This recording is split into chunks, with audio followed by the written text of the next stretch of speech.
খিরাই এলে এখান থেকে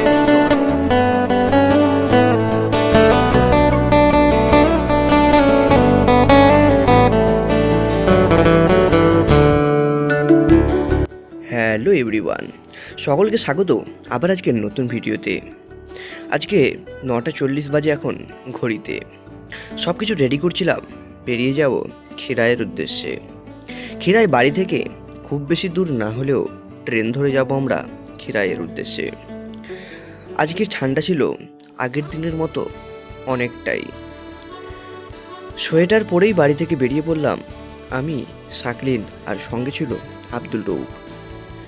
বাইক চালাচ্ছিল আব্দুল রউফ। আমরা যাচ্ছিলাম স্টেশনের উদ্দেশ্যে। আমরা ট্রেন ধরবো হলদিয়া পাঁশকুড়া লোকাল, এবং ওখান থেকে আমরা চলে যাব পাঁশকুড়া থেকে মেদিনীপুর লোকাল ধরে আমরা পৌঁছে যাব খিরাইয়ের উদ্দেশ্যে। সেই জন্য আমরা বাইকে হয়ে প্রথমে চলে যাচ্ছিলাম বাসুলিয়া রেল স্টেশন, যেটা আমার বাড়ি থেকে মাত্র 1 কিলোমিটার দূরত্বে। এরপরে আমরা টিকিট কেটে নিই বাসুলিয়া রেলওয়ে স্টেশন থেকে। আমরা টিকিট কেটে নিই, আমাদের টিকিট মূল্য পড়ে 15 টাকা করে। 3 জনে আমরা টিকিট কেটে নিই পুরো একদম বাসুলিয়া সুতারা থেকে খিরাইয়ের পরের স্টেশন হাওড় অবধি। কিছুক্ষণ অপেক্ষার পরে আমাদের সাথী চলে আসে। সাথী বলতে ট্রেনই চলে আসলো। এরপরে আমরা ট্রেন ধরে এগোতে লাগলাম খিরাইয়ের উদ্দেশ্যে। আর খিরাইয়ের এই মরশুমটাই শুধুমাত্র খিরাই যাওয়ার জন্য প্রকৃত হবে, কেননা অন্যান্য সময় তেমনভাবে ফুল গাছ থাকে না। সেই জন্য আমরা এই শীতের মরশুমে বেরিয়ে পড়লাম খিরাইয়ের উদ্দেশ্যে।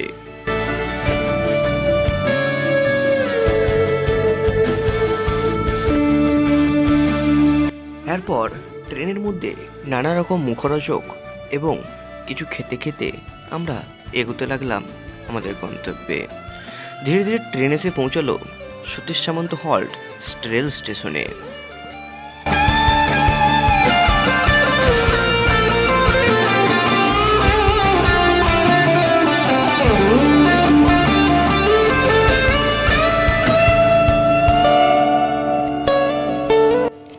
ফাইনালি ট্রেন এসে পৌঁছালো পাঁশকুড়া রেল স্টেশনে।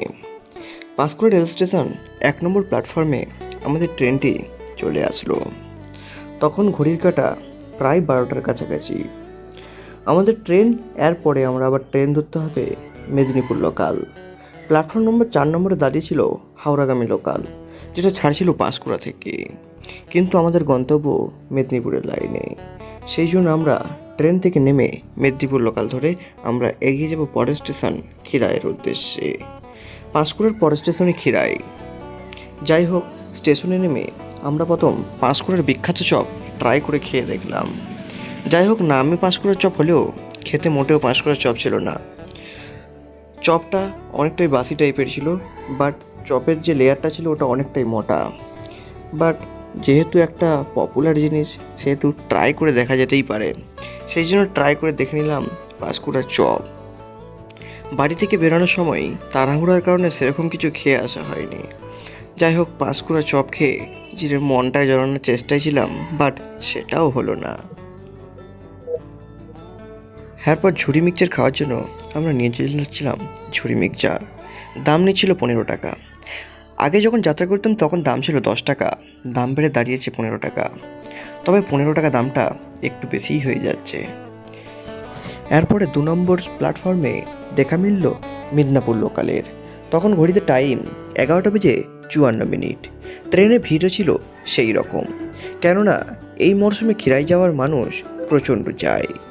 যাই হোক, ট্রেনটা চলে আসে মিদনাপুর লোকাল। আমরা উঠে যাই ট্রেনে। ট্রেনে বসার জায়গা কোনোই ছিল না। ধীরে ধীরে ট্রেন থেকেই তোমরা দেখতে পাবে, বাম দিকের দিকে তাকালেই দেখতে পাবে সেই খিরাইয়ের পরিবেশ।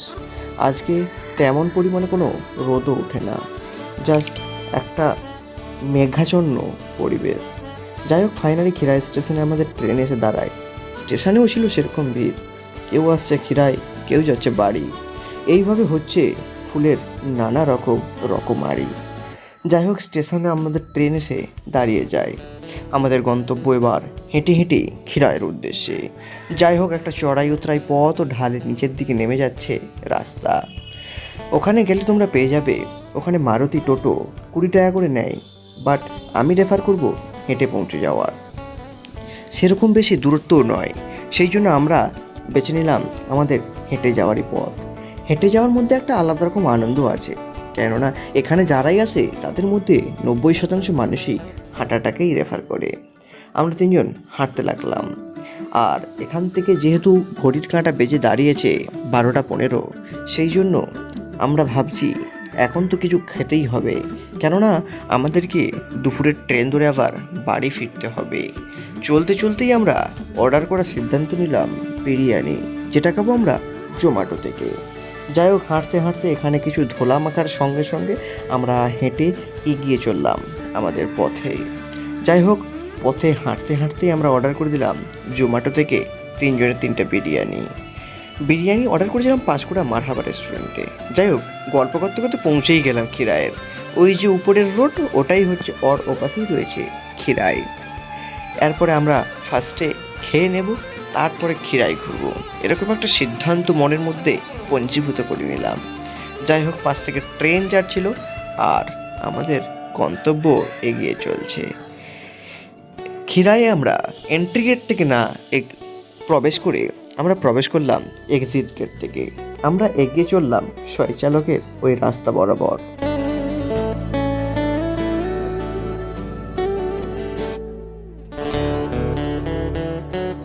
যেহেতু আমরা জোম্যাটোতে অর্ডার করেছি, সেই জন্য কিছুটা সময় তো লাগবেই আমাদের অর্ডারটা আসতে। সেই জন্য আমরা হেঁটে হেঁটে চলে এলাম পিছনের দিকটায়, যেটাই বলছিলাম। এই দিক থেকে আমরা নেমে এখন কিছুটা ঘুরে নেব জাস্ট খিরায়ের ফুলবাগান।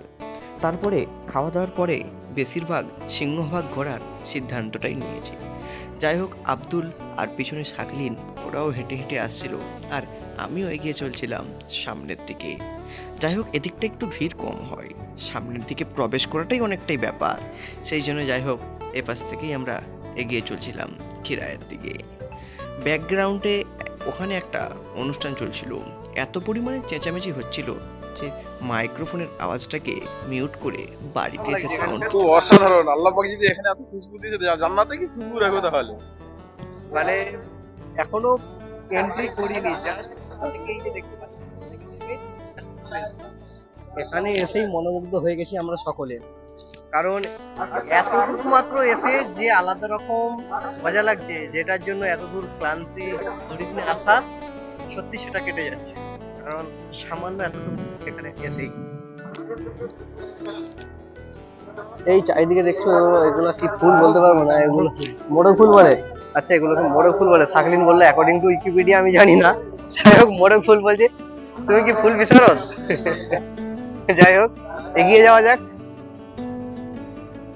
এরপরে আমরা কিছু ফটোগ্রাফি করে নিই। মডেলের মতো পোজ দিচ্ছিল আব্দুল। যাই হোক, ফটো তোলার পরে আমরা বিরিয়ানি আনতে চলে যাই। ওটা পাঁশকুড়ার দিকে রোডটাকে কি বলে ঠিক আমি জানি না, বাট একটাই দুটো, একটাই একটা বিরিয়ানির পার্সেল চলে আসে মারহাবা রেস্টুরেন্টে। এই রোড থেকে আবার নেমে চলে আসি সেই গন্তব্যে বিরিয়ানি খাওয়ার জন্য, যেখান থেকে এন্ট্রি নিয়েছিলাম ঠিক সেখানেই। যাই হোক, হাত ধুয়ে খাওয়াটা শুরু করা যাক।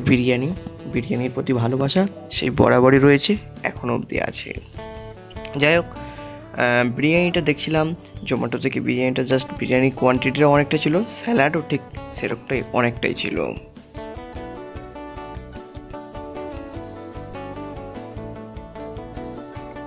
বিরিয়ানির মধ্যে যেই চিকেনটা ছিল, জাস্ট চিকেনটা সাইজটা দেখো, এটা শাকলিনের ভাগেই পড়েছিল। জাস্ট চিকেনটা দেখিয়ে দিলাম। সঙ্গে ছিল ডিম, আলু।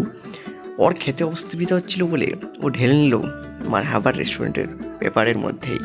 যাই হোক, আমার ভাগে পড়েছিল লেগ পিস। মাংস সেরকম দারুণ ছিল, আলু সেরকম সিদ্ধ হয়েছিল, আর চিকেনটা দেখতেই পাচ্ছ কতটা সফট চিকেন ছিল। জাস্ট ট্রাই করার পালা।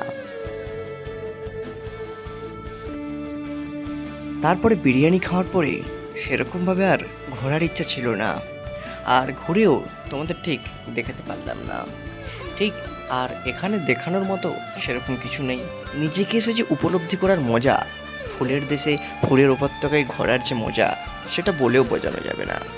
খাওয়ার পরে আমাদের মধ্যে অনেকটাই ক্লান্তি কাজ করছিল, আর বাড়ি ফেরার তাগিদ বারবার জাগাচ্ছিল আমাদের। সেই জন্য সামান্য ঘুরে আমরা আবার সেম পথে আমরা বাড়ি ফেরার জন্য রওনা দিই। তোমার সঙ্গে আবার অন্য ব্লগ নিয়ে হাজির হব।